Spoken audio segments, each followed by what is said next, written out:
My guest today is writer, director, actor Sarah Solemani, and her debut short film, Mashhad, premieres at the 2025 Hollyshorts Film Festival. Now, her film credits include the Bridget Jones franchise, Barry on HBO and Ridley Road on BBC, and Chivalry on the network. And even her new five-part series show, The Party, shoots later this year for ITV, and she is directing her feature debut with Renee Zellweger and Tiffany Haddish attached to star. Now, Sarah is here to discuss her beautiful short film, Mashhad, and it is set in the 1930s Iran. The film follows Miriam, a spirited young girl from a Jewish family forced to hide their identity in the holy Islamic city of Mashhad. So, ladies and gentlemen, let's welcome filmmaker and actress Sarah Solemani and her short, Mashhad, to the show. Welcome, Sarah. Hi, thank you for having me. What a beautiful introduction. Oh, you're very, very welcome. Well, tell me about this incredible story of Mashhad. I understand it's a true story, and how did you come to learn about it? Yeah, so it's based on my grandmother's life. My grandparents were born in Mashhad. They were secret Jews. For about 200 years, the Jewish community of Mashhad lived sort of double lives. There was a forced conversion. They had Islamic names. My grandfather would go to the mosque. He learnt the Quran. He was very proud of learning the Quran. But secretly, they kept their faith alive. And eventually, they ended up going to Palestine as it was then. Well, I didn't know that in the 1800s, those living in Iran were Islamic.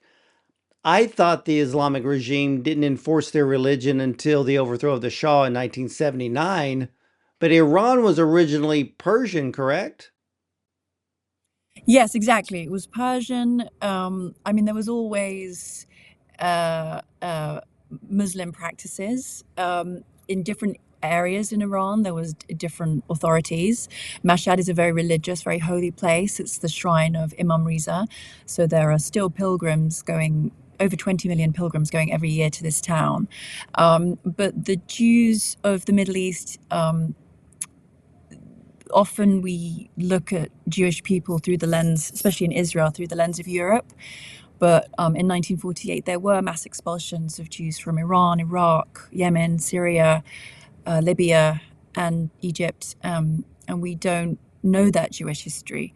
And while we are all confronting the horror and the pain of the Palestinians and the Israelis and the hostages in Gaza, I think it's an opportunity for us to do the work of peace, which is attempting to reconcile two currently irreconcilable histories, understanding the Palestinian struggle, but also deepening and expanding our understanding of Jewish history.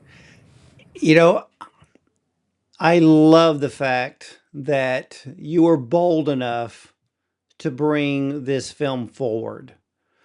Um, I love history. It doesn't matter what the culture, the tradition, the religion. I just love history. And I never really knew that Jews had lived in Iran at any time. But Mhm. with your film, and you talk about this, the Jews who lived in Iran were forced to convert to Islam, but they were still considered impure. Why? Yeah, so there was a sort of segregation. They were known as Jadid al-Islam, which is new to Islam, but they were ghettoized. So they lived in Edgar ghetto. Um, and they had to put their coins in water when they went shopping. If it was raining, they weren't allowed out in the rain for fear of contaminating the city. So it was a sort of racial segregation. And you could argue that the Jews of Mashhad, this isn't throughout Iran, this is a particular experience for the Jews of Mashhad, which my film deals with. But you could argue that they were ethnically cleansed from that area because there are no Jews living there now. They all left. So, are your grandparents still alive? They're not, sadly, no. No. So, but you pulled storylines from their time in Iran, correct? So I pieced together like family law. I did as much research as I could. I was desperate to get to the British Library where I researched all my projects. Once I got to the British Library in London, in King's Cross, I realized how little there was. These people, the Mashadi Jews, are one of the least assimilated ethnic groups.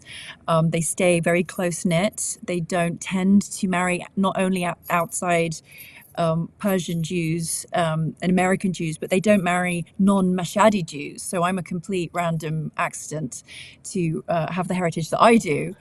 But they were an undocumented people. They didn't have birth certificates.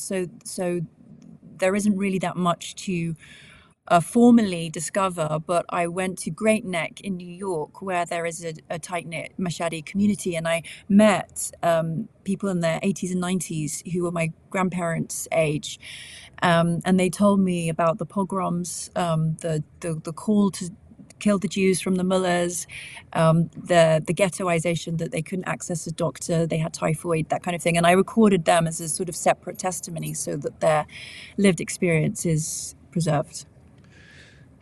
This film is again, it's such a beautiful story. Why did you want to tell the story through the eyes of the young with a Jewish girl and a Muslim girl? Um, I think there's obviously a sort of purity to children everywhere, of every religion and every race, and I wanted to capture the moment that they realize that something is up. I was obsessed with how it would feel to live a double life, and I was also interested in religion as oppression, but also faith as survival.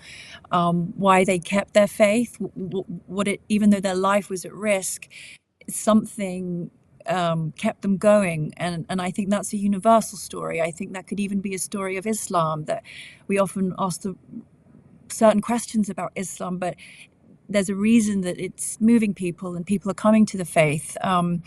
It's becoming the religion of the dispossessed. And so this story is trying to move away from taking sides or having teams, and just humanizing every person and every people that have ever experienced depression.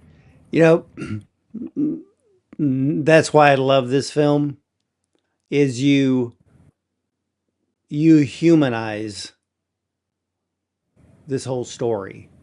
And Yeah, and that is thank you. so important today because the media spends more time dividing and separating everyone when we see a film like this and it reminds us from the perspective of the child that we're not born racist. It's just Right. it's something that is learned usually from the household. Yes, it's a learned behavior, but also it's about access to information. We are at an opportunity, even though we are tired of watching war. We want the war to end. We want peace and self-determination for the Palestinians. We want peace for the Israelis and the release of the hostages. But we also need to be able to look at the darkest places of our own heritage. I think we should teach children about the Nakba, about the Palestinian loss of life, and we should also be able to hold multiple histories. And I think young people are the answer. And I think the Jewish story and the Jewish trauma is being weaponized often, it's being co-opted by unsavory actors who are claiming to protect Jews but are doing something a bit underhand. So it's about being truthful and, as you say, humanizing everyone. Yeah, this a few years ago I saw another film where it was a Muslim girl and her friend was Jewish, but it was based in the 1940s of Bosnia. And again, the Mm, Jews were the ones getting removed from society. And again, it's films like yours that teach us that children aren't born racist And we still have room in this world for love, Mm. friendship, equality. And that was really the heart of the message within this film, wasn't it?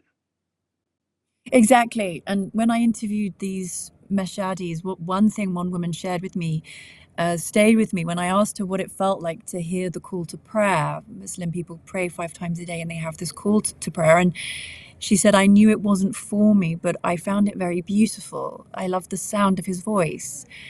And I try to capture that in the film. That there's no demonizing of any Muslim characters, and there's even one scene where the call to prayer is almost like a lullaby as she's folding up her bedding and um, getting ready for the day. It's important to see the humanity, and even the most testing of circumstances. This woman saw beauty, and she saw humanity in the other. You know, to think back in the 1800s when this was going on, I would have no doubt that some of the Jews, when it came to the 5 times call for prayer, that they were praying as a Jewish person, not one that was studying the Quran.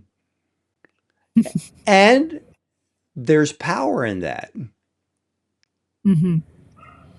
So in a way, sure, you're having to do something to survive within the society, but you can't take the God-given heritage of a person away.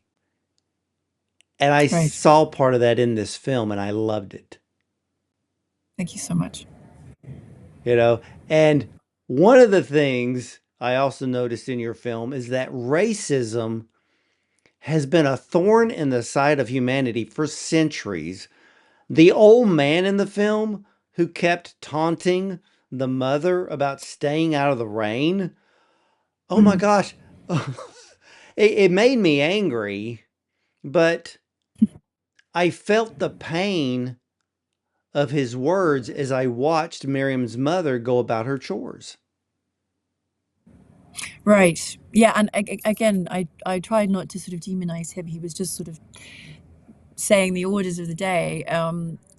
And it made me, I hopefully encourage the audience to really tap into what it would be like to have that kind of restricted movement, and live the sort of craziness of a double life, the absurdity of it. Um, it's an extraordinary experience that they survived, and that they wanted, and that they managed to keep their faith alive with such stresses. So explain to me, because I noticed this in the film, and and I'm sure you probably found this through your research with the young girls and like the mother when they were outside, they were Mm. dressed differently than those that were Muslim. Was that the way it was back then? So that way the rest of the community would know that they were really Jewish? No, they aren't dressed differently. They're dressed as they um, would be dressed with they would be mostly covered. The truth is, there was a banning of the veil at certain points in Iranian history. My film it's a depiction of a certain time that I didn't want any hint of the West in my film, so we don't have Western haircuts or Western clothes, even though the truth is they may have had more Western clothes. I went for a more sort of peasant direction, because the only hint of the West, or the only hint of modernity, is at the end of the film. If you notice, there's a new character who has a slight red tint in her hair and a bit of lipstick, and she's sort of the edgy of the film, sort of promising a different life outside of the Mashhad ghetto. Yeah. Where did you film it? Because the setting was very authentic. Thank you. Yes, the biggest compliment I heard was someone saying it felt like Persian cinema. Um, We shot it actually in Santa Clarita, California. There's a set called Blue Cloud Ranch that they film a lot of Middle Eastern films and TV shows, and we had a fantastic production designer, Elena, who recreated this very specific time in Iranian history. Well, who was responsible for the beautiful animation at the beginning? That's a great illustrator called Stevens, who we came to with a lot of photographs from my ancestors are in the opening montage, actual Mashhadi Jews. And he made this beautiful introduction. We realized we needed a bit more context for the audience after we made the film. And so he bookended it with setting the scene and also telling the story of my grandmother, who moved around a lot in her life. She moved to Afghanistan, India, London, and then she went to Israel in later life and reunited with her Mashhadi girlfriends. So, when you envisioned this film, were you thinking of opening it up with animation? No, it was actually an afterthought when we thought we would drop the audience in straight into the world, but people who watched it needed a bit more context because it is such a sort of extraordinary setting and set of circumstances. So once we got the sort of prologue and epilogue, it kind of made a bit more sense. Well, the animation was absolutely beautiful, and it it segued into the live action perfectly.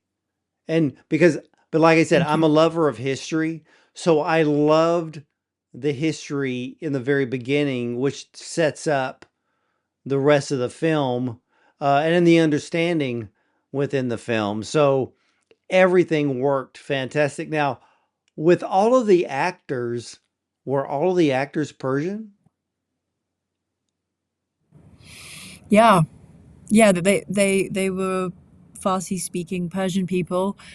I'm very lucky. I have a friend called Tara Grammy who is a big Persian celebrity. She presents Persia's Got Talent. And I told her I was on the hunt for these actors, especially young girls who could speak Farsi and English. And she put a shout out on her Instagram. And so we got these incredible actors. Inaz, who plays the mother, had just arrived from Iran to America. So this was her first job on American soil. So it was a big deal for all of us. And we were really, really lucky with the talent that we had. Now, when you say that she arrived from Iran, she was leaving Iran to come to live in America? That's right. Yeah. I love that. I have I have had the opportunity and the honor to interview a lot of people from filmmakers from Iran, Hmm. Iraq, Afghanistan, Syria, and they loved their home country, but they knew the future was not going to be there for them. So Hmm. I applaud anyone that is able to find a better life somewhere else, but still know that their heart is still there because they want they still have the dream of contributing to making their homeland better. And so Yeah. I love It's that. very, it's obviously torturous for anyone who's forced to leave their homeland. It does put into perspective filmmaking. You know, obviously, filmmaking, there's never enough time, there's never enough money. Um, but when you look at, say, Iranian cinema, which is masterful, the conditions that they have to shoot. If you look at the beautiful film My Favorite Cake that came out, those filmmakers were imprisoned for their film. It's a beautiful, harmless depiction of love in old age. So it's quite humbling when you think you're having a testing day on a film set to think of our Iranian brothers and sisters who are making beautiful art in very, very trying circumstances. Yeah, I had an opportunity last year to do an interview with an Iranian female filmmaker. The interview Mhm. never happened because of security issues. Mhm. So there are still issues that need to be corrected and overcome so the rest of the world can truly see the beauty of Iranian film. And there is a beauty in it. For you, and with this type of film, how does Hollywood today view films with a Jewish context? How does Hollywood view films with a Jewish context? I think Jewish stories are a hard one right now. I think there's always the argument that Jews are overrepresented in Hollywood, and we've told stories about the Holocaust, and we've told stories about European suffering. There's always the argument that are we hearing enough Palestinian stories? Are we hearing enough Afghan stories? I don't think we've heard many stories about Jews who are indigenous to the Middle East.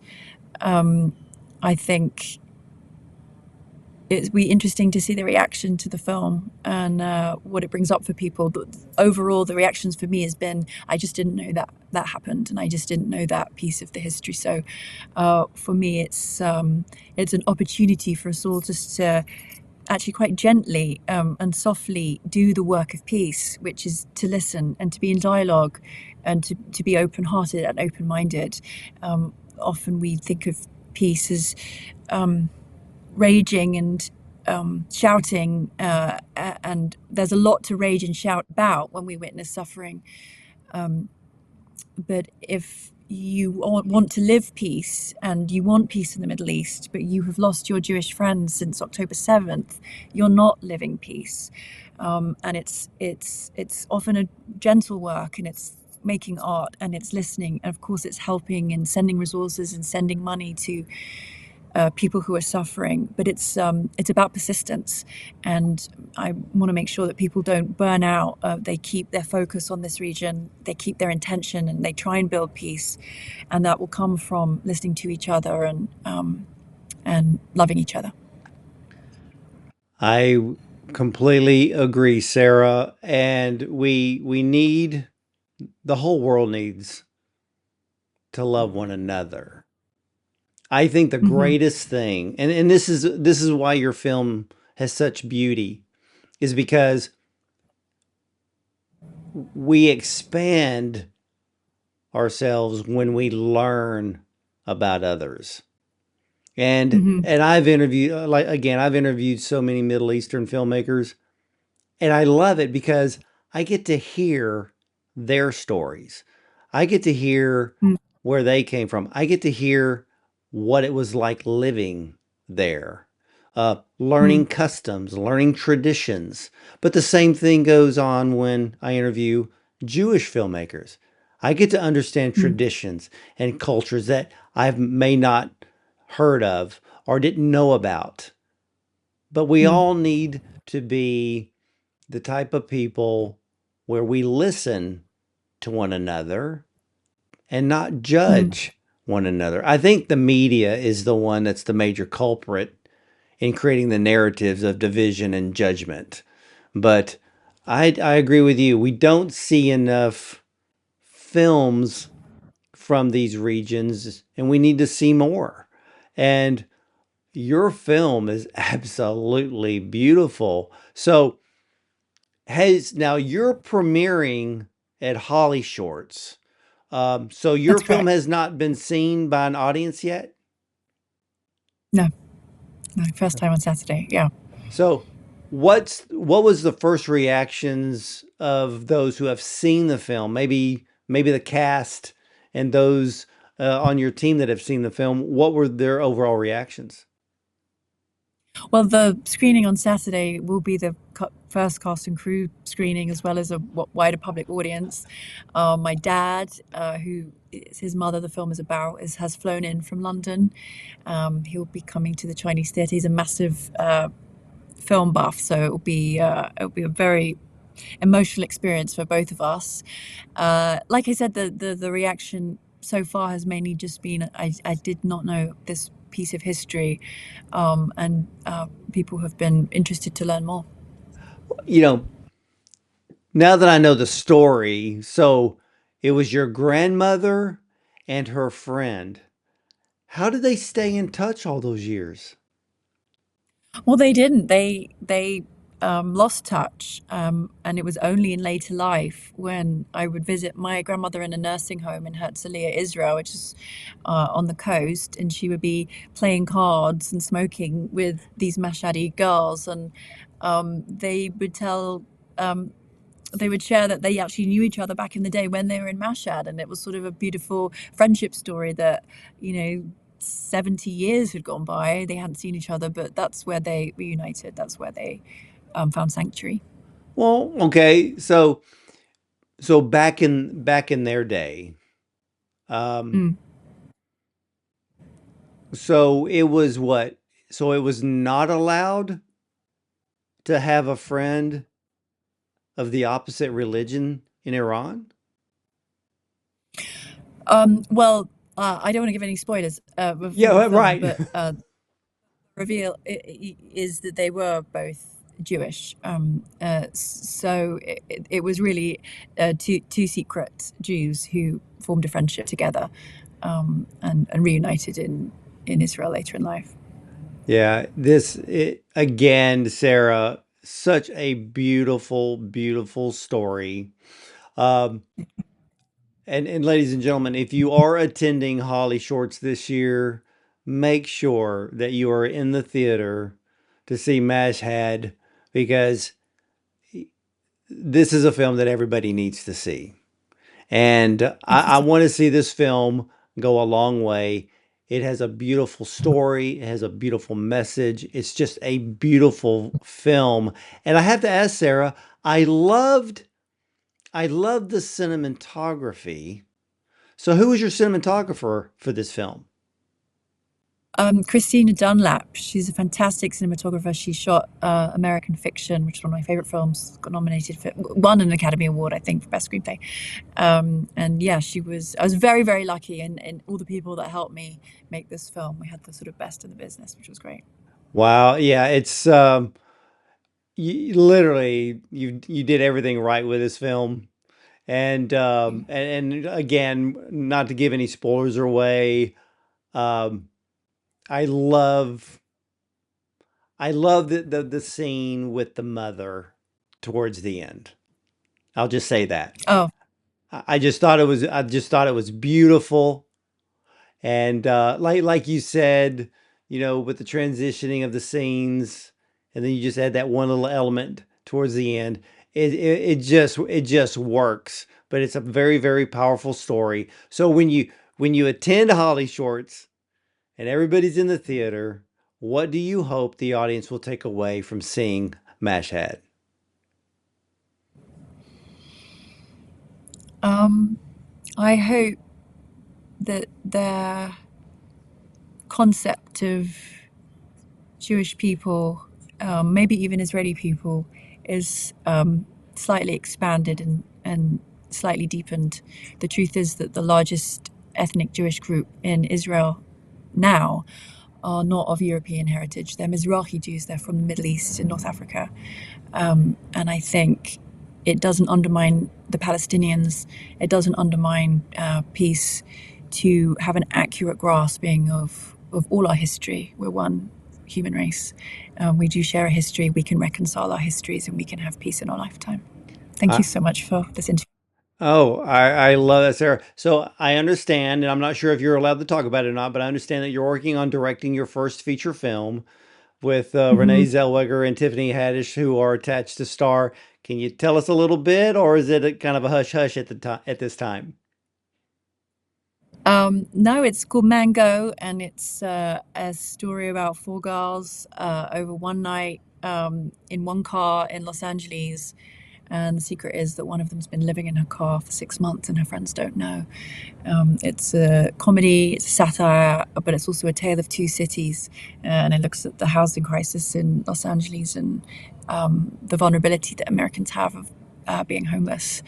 But yeah, very, very, very lucky and very excited to work with these brilliant actresses and bring this film to life.